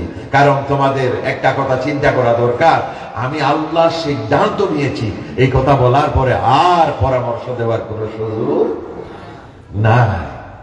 বরং তোমাদের উচিত ছিল যে আমান্না ওয়া সাল্লামনা, আল্লাহ তুমি যে সিদ্ধান্ত নিয়েছো সেই সিদ্ধান্ত আমরা মেনে নিলাম, এই কথা যদি বলতে, তাইলে তোমরা বড় বুদ্ধিমানের পরিচয় দিতে। আমি আল্লাহ সিদ্ধান্ত নিলাম, আর তোমরা আমারে নতুন করে পরামর্শ দেওয়া শুরু করলা। তার মানে হলো এই দুনিয়াতে আল্লাহর দ্বীন কায়েমের জন্য, আল্লাহর খেলাফত কায়েমের জন্য একদল লোক থাকবে। শয়তান কারা? আর আমার গোলাম কারা? শয়তানের গোলাম কারা? আমি আল্লাহ তাআলা পরীক্ষা করব দুনিয়াতে। আমি আল্লাহ শয়তানের গোলাম পরীক্ষা করার জন্য ওই মানুষগুলোর ভিতরে আমি আল্লাহ শয়তানকেও চড়িয়ে দিলাম। আর তার মাঝে আমার বান্দাদেরকে আমি পরীক্ষা করে আমি আল্লাহ তাআলা তাদের জন্য গৌরব করব, তাদের জন্য আমি আল্লাহ সন্তুষ্ট হয়ে জান্নাতের দরজা খুলে দেব। মারামারি কাটাকাটি কারা করে তাও আমি দেখবো, আবার আমার দ্বীনের কথা কারা বলে তাও আমি দেখবো। মুসলমানগণ, আপনাদের বিবেকের কাছে আমি একটা প্রশ্ন ছুড়ে দিলাম, আপনারা বিবেক দিয়ে ভালো করে চিন্তা করেন। কোরআনুল কারীমে আল্লাহ বলেছেন, ইন্নাদ দীনা ইনদাল্লাহিল ইসলাম। হে মানব, আমি আল্লাহর বাছাই করা সংবিধান, আমি আল্লাহর বাছাই করা জীবন বিধান, আমি আল্লাহর বাছাই করা ধর্ম, আমি আল্লাহর বাছাই করা আইনের নাম ইসলাম। কার কথা? আল্লাহর কথা। ওয়া রাদিতু লাকুমুল ইসলামা দীনা। আল্লাহ বলেছেন, ওয়া রাদিতু লাকুমুল ইসলামা দীনা। হে দুনিয়ার মানুষ, তোমাদের শান্তির জন্য, তোমাদের মুক্তির জন্য, দুনিয়ার শান্তি আখিরাতের নাজাতের জন্য আমি আল্লাহ ইসলামকে তোমাদের জন্য বাছাই করে দিয়েছি। তোমাদের শান্তির জন্য বাছাই করেছি কি? ইসলাম। এখন আল্লাহর কোরআনের বিপরীতে, ইসলামের বিপরীতে আল্লাহ যেটা বাছাই করেছে তার বিপরীতে আমাদের এক নেতা বলে, আমি সেটার বিপরীতে ধর্ম নিরপেক্ষতা তোমাদের জন্য বাছাই করে দিলাম। আল্লাহ বললেন ইসলাম বাছাই করে দিলাম, আমাদের এক নেতা বলেছে ধর্ম নিরপেক্ষতা বাছাই করে দিলাম, আরেক নেতা বলেছে জাতীয়তাবাদ বাছাই করে দিলাম। ঠিক কি না? এখন আপনি কোন পথে যাবেন? আপনি তো মোমেন। আপনি কি? কথা বলেন, আপনি কি? আপনি যদি মোমেন হন, আপনি যদি ইমানদার হন, আপনার বিবেকের উপরে আমি ছেড়ে দিলাম। আল্লাহ বলেছেন এই ইসলাম আমি আল্লাহ বাছাই করেছি। আমাদের এক নেতা বলে ধর্ম নিরপেক্ষ মতবাদ আমি বাছাই করে দিলাম, আমি ইসলাম মানি না, কোরআনের আইন মানি না, আমি ধর্ম নিরপেক্ষ মতবাদের সেটা তোমাদের জন্য বাছাই করলাম। আরেক নেতা বলে তোমাদের সামনে আমি জাতীয়তাবাদ বাছাই করে দিলাম। এখন আপনি যদি আল্লাহর গোলাম হন, আপনি যদি মোমেন হন, আপনার দায়িত্ব কোনটা গ্রহণ করা? ইসলামও তো গ্রহণ করা, ঠিক কিনা কর? এখন আপনি যদি সেটা গ্রহণ না করে ধর্ম নিরপেক্ষ মতবাদের সেই সংবিধান আপনি বাছাই করলেন, অথবা জাতীয়তাবাদের সেই সংবিধান আপনি বাছাই করলেন, তাইলে কি বোঝা যায়? ইসলাম আপনার কাছে পছন্দ হয় নাই, আল্লাহ যেটা বাছাই করেছে সেটা আপনার কাছে ভালো লাগে নাই। আপনি বরং ওই ধর্ম নিরপেক্ষতা সেটাই ভালো লাগলো, অথবা জাতীয়তাবাদ সেটাই ভালো লাগলো। ঈমান কি আছে? ঈমান কি আছে? এত হালকা মনে করবেন না, এত হালকা মনে করবেন না। মনে যা চায় তা বলবেন, মনে যা চায় তা করবেন, আর ইমানদার পরিচয় দিবেন। নাউজুবিল্লাহ, আপনার ঈমান নাই, আপনার ঈমান নাই।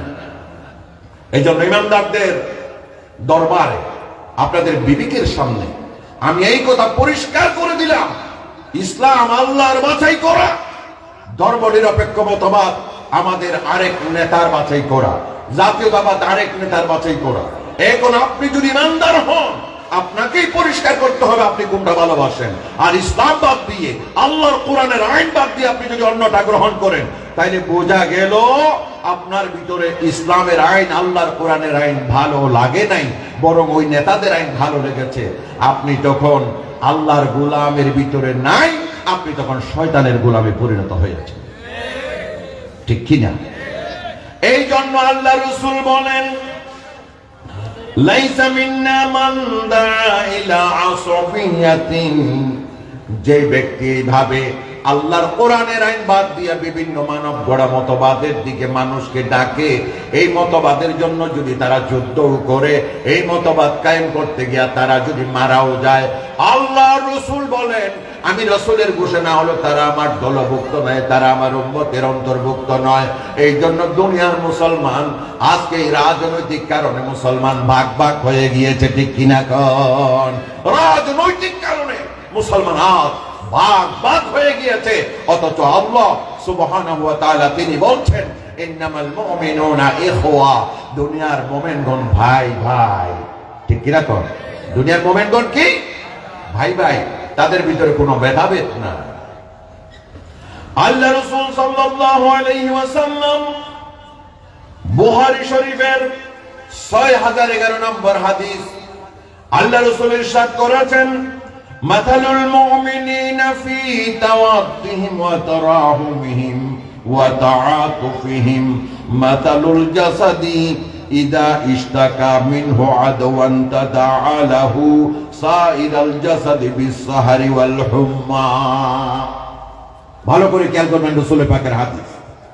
আল্লাহ রাসূল ইরশাদ করেছেন, এই যে ইমানদারগণ আপনারা বসে আছেন, সারা দুনিয়ার ইমানদারগণ আছে, সমস্ত দুনিয়ার ইমানদারদের উদাহরণ দিতে গিয়ে আল্লাহ রাসূল ইসলাম বলেছেন সারা দুনিয়ার মুমিনগণ যেন একটা শরীরের মতো। কিসের মতো? কথা বলেন না, কিসের মতো?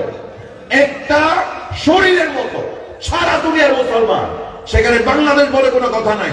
বাংলাদেশ, পাকিস্তান, সৌদি আরব, দুনিয়ার উত্তর থেকে দক্ষিণ, পূর্ব থেকে পশ্চিম, সারা দুনিয়ার মুমিন যারা আছে, ইমানদার যারা আছে, তারা একটি শরীর। তারা কি? একটি শরীর। আল্লাহ রাসূল শরীরের সাথে তুলনা দিয়েছেন। কেন? আপনার এই শরীর মাথার চুল থেকে পায়ের তলা পর্যন্ত একটি শরীর, ঠিক না? কেউ যদি চুল ধরে টান মারে, পা পর্যন্ত কষ্ট পাওয়া যায়, যায় কি যায় না? কেউ পায়ের তলায় একটা কাঁটা ফুটলো, অথবা একটা বোতল বানায় কাটলো, অথবা একটা ফেরাক ফুটলো, পুরা শরীরে জ্বর আসে নাকি আসে না? পুরা শরীরে জ্বর ব্যথা আসে নাকি আসে না? নাকি এমন হয় এই জলে ফুটিলে কেন ফুটছ, বিষ ব্যথা এড়ে থাকি যে আর কেন হবে? পারিব না? ঠেঙতে না জলে ফুটছ আর মাথার কে আতি তোর বিষ ব্যথা এড়ে থাকবো, এড়ে নোড়ে ভাগ পারা দেখো না? আল্লাহ রাসূল বলেন সারা দুনিয়ার মুমিনগণ একটি শরীরের মতো। পায়ের তলায় যদি পেরাক ফুটো, পেরাক যদি বিদ্ধ হয়, সারা শরীরে যেমন জ্বর এবং ব্যথা অনুভব হয়, আল্লাহ রাসূল বলেছেন সারা দুনিয়ার মুসলমানগণ একটি অঙ্গের মতো, একটি শরীরের মতো। দুনিয়ার পূর্ব প্রান্তের কোন মুসলমান যদি কাফিরের কারণে আঘাত প্রাপ্ত হয়, দুনিয়ার পশ্চিম প্রান্তের কোন মুসলমান যদি কষ্ট পায়, দুনিয়ার উত্তর প্রান্ত, দক্ষিণ প্রান্তের কোন মুসলমান যদি কাফিরের কারণে আঘাত প্রাপ্ত হয়, সারা দুনিয়ার মুসলমানকে কষ্ট পেতে হবে, ঠিক কিনা বলেন? সুতরাং ইসলামে আঞ্চলিকতার জায়গা আছে। আপনি বাংলাদেশের মানুষ তাই বলে পাকিস্তানের মুসলমানদেরকে মারবেন, আপনি বাংলাদেশের মানুষ মুসলমান তাই বলে ইন্ডিয়ার মুসলমানকে গুলি চালাবেন, ইসলাম এটা সাপোর্ট করে না, ঠিক কিনা কন? কারণ সারা দুনিয়ার মুসলমান একটি শরীরের মতো। একটি কেশও যদি কেউ টান মারে, পুরা শরীর কষ্ট পায়। অনুরূপ ভাবে সারা দুনিয়া কোন মুসলমান যদি কষ্ট পায়, আমাদের সকলকে কষ্ট পাইতে হবে, ঠিক কিনা? তাইলে আজকে আমরা দলাদলির কারণে, রাজনীতির কারণে আমরা কেমনে এক মুসলমান আর এক মুসলমানকে মারি? কেমনে মারি? ইসলাম এই বিষয়টা কখনো সাপোর্ট করে না। এই জন্য আজকে ইহুদিরা, খ্রিস্টানরা নানা ধরনের গবেষণা করে রাজনীতির নামে, গণতান্ত্রিক রাজনীতির নামে আমাদের ভিতরে শয়তানি ঢুকিয়ে দিয়েছে, ঠিক কিনা? এই শয়তানির কারণে আজ আমরা মুসলমানরা ভাগ ভাগ হয়ে গেছি, টুকরা টুকরা হয়ে গেছি, যার কারণে এক মুসলমান আরেক মুসলমানের মারে, আর ইহুদির এখানে এসে মারার দরকার পড়ে না। এখন কি খ্রিস্টানরা হিন্দুরা এসে আমাদের মারার দরকার আছে?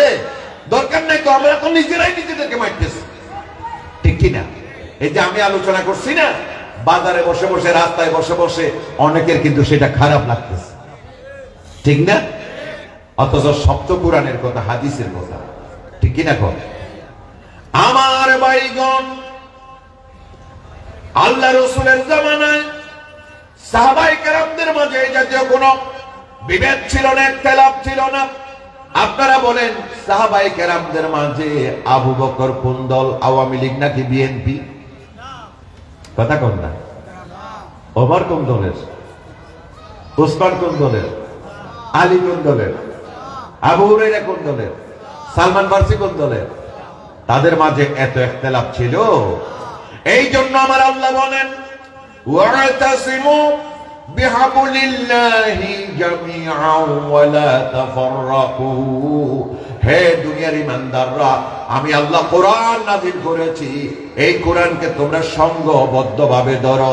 খবরদার, খবরদার, তোমরা ছিন্ন বিচ্ছিন্ন হয়ে যাও না। ওয়ালা তাফাররাকু, তোমরা ছিন্ন বিচ্ছিন্ন হয়ে যাও না। বিভিন্ন রাজনীতির নামে শয়তানেরা বিভিন্ন রাজনীতি তোমাদের ভিতরে ঢুকাই দিয়ে তোমাদেরকে ভাগ ভাগ করে ফেলবে। আর ইহুদিরা প্লেন নিয়ে এসে আর মারার দরকার নাই, খ্রিস্টানরা ক্ষেপণাস্ত্র মারার দরকার নাই, হিন্দুরা এসে বোমা মারার দরকার নাই, মুসলমানের মারা শুরু করছে, ঠিক না বলেন?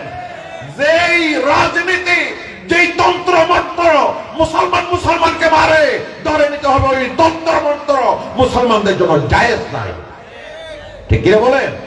হারাম, হারাম। এই জন্য আল্লাহ সুবহানাহু ওয়া তাআলা সূরা হামিমা সাজদা 33 নম্বর আয়াতে আল্লাহ সুবহানাহু ওয়া তাআলা বলে দিয়েছেন, وَمَنْ أَحْسَنُ قَوْلًا مِّمَّنْ دَعَا إِلَى اللَّهِ وَعَمِلَ صَالِحًا وَقَالَ إِنَّنِي مِنَ الْمُسْلِمِينَ। আল্লাহ তাআলা বলেছেন, ওই ব্যক্তির চাইতে কে উত্তম হতে পারে? ওই ব্যক্তির কথা চাইতে কার কথা উত্তম হতে পারে? যে ব্যক্তি মানুষকে আল্লাহর পথে ডাকে আর নিজেও ভালো আমল করে। ওয়াকালা ইন্নানি মিনাল মুসলিমিন, আর নিজের পরিচয় দিয়ে বলে আমি একজন মুসলমান, ঠিক কি না বলেন? আমার পরিচয় আওয়ামী লীগ নয়, আমার পরিচয় বিএনপি নয়, আমার পরিচয় জামাত নয়, জাতীয় পার্টি নয়, হেফাজত নয়, আমার পরিচয় আমি মুসলমান, ঠিক কি না? সাহাবায়ে কেরামদের মাঝে ইখতিলাফ ছিল না, ঐক্য ছিল, মজবুত ঐক্য। সমস্ত সাহাবায়ে কেরাম তারা বলতো, আমি মুসলমান, আমি কোন দল নয়, আমার দল হলো আল্লাহর দল, আমার দল হলো কোরআনের দল, আমার দল হলো ইসলাম, আমি মুহাম্মদের অনুসারী, আমি আল্লাহর রাসূলের সাহাবা। আমাদের ভিতরে কোনো ইখতিলাফ নাই, কোনো দলাদলি নাই, যার কারণে ইসলাম তারা সারা দুনিয়ায় পৌঁছে দিতে পেরেছিল, ঠিক কি না? সারা দুনিয়ায় তারা ইসলাম পৌঁছে দিতে পেরেছিল। কিন্তু আজ আমরা সারা দুনিয়া জয় করা তো দূরের কথা, নিজের দেশে এখন লাথি খাইতেছি, ঠিক না? নিজের দেশে এখন আমরা লাথি খাইতেছি।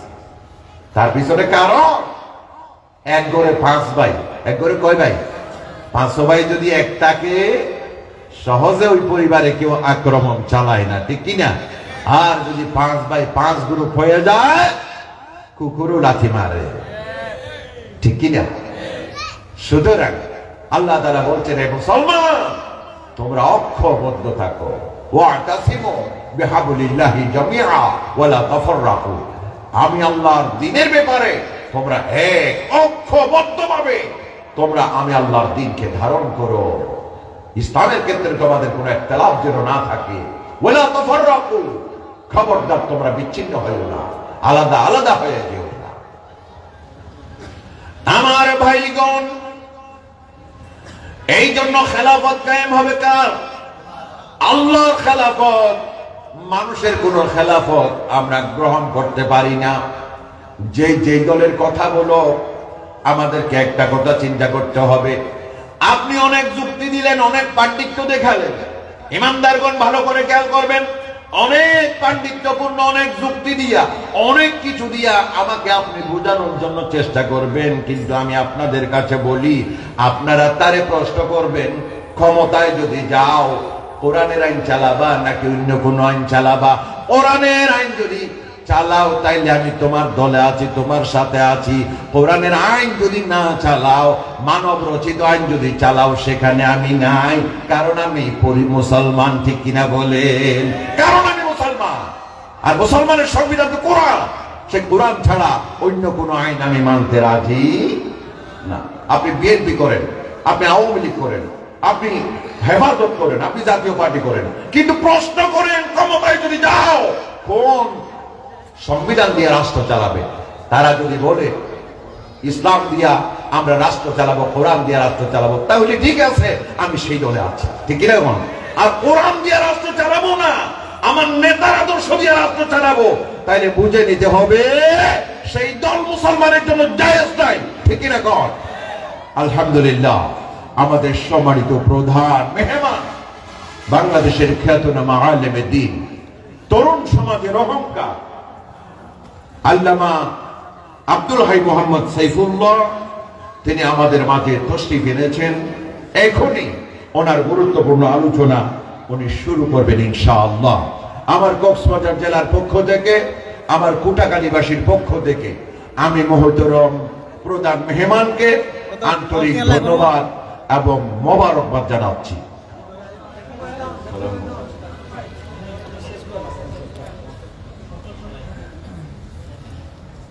তো আলহামদুলিল্লাহ, আমাদের মাঝে প্রধান মেহমান এসে গেছেন ইনশাআল্লাহ।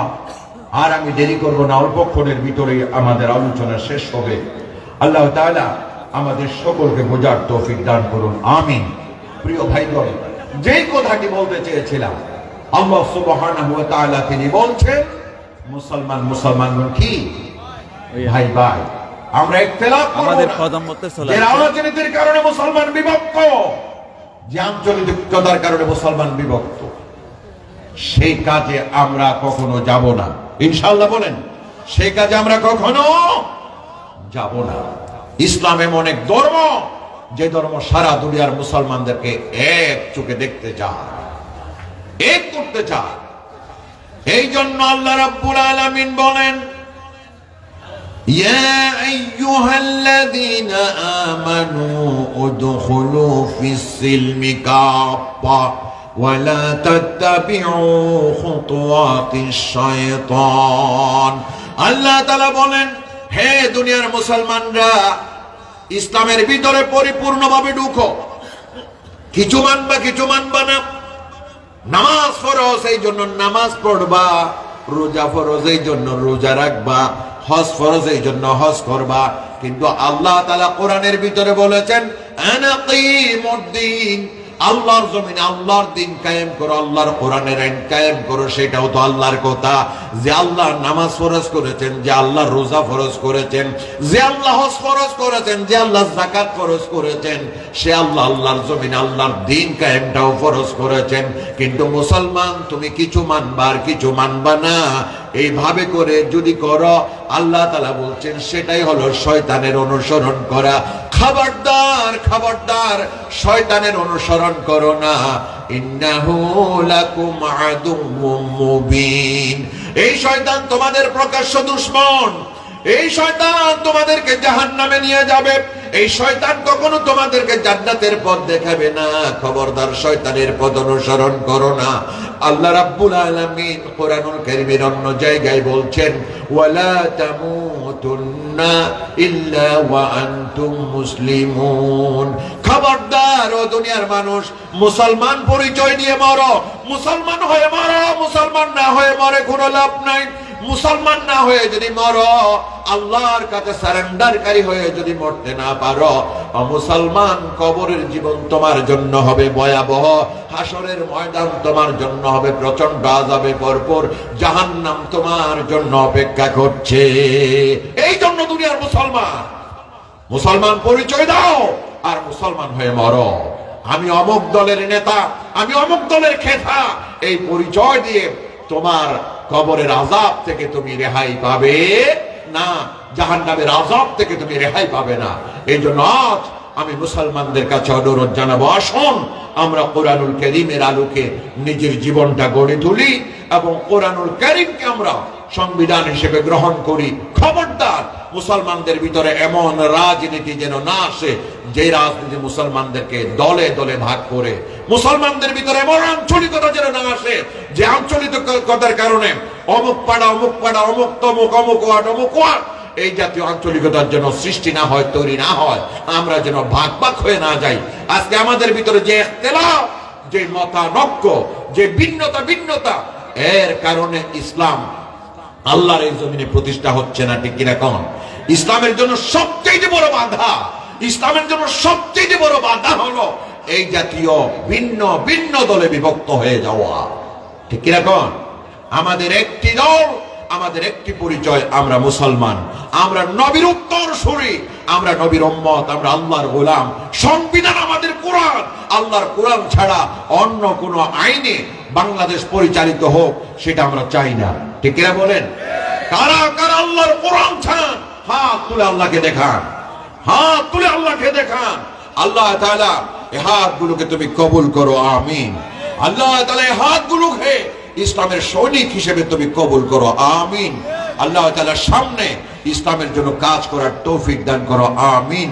আল্লাহ তাআলা আমাদের ভিতরে সমস্ত ইখতিলাফ ভেদাভেদ দূর করে দিয়ে, সমস্ত আঞ্চলিকতা মতভেদ দূর করে দিয়ে আল্লাহ তাআলা আমাদেরকে ঐক্যবদ্ধভাবে মুসলমান হিসেবে ইসলামের পথে এক থাকার, ইসলামের পক্ষে কাজ করার তৌফিক আল্লাহ তাআলা আমাদের সকলকে দান করুন, আমিন আমিন। আসসালামু আলাইকুম ওয়া রাহমাতুল্লাহি ওয়া বারাকাতুহু।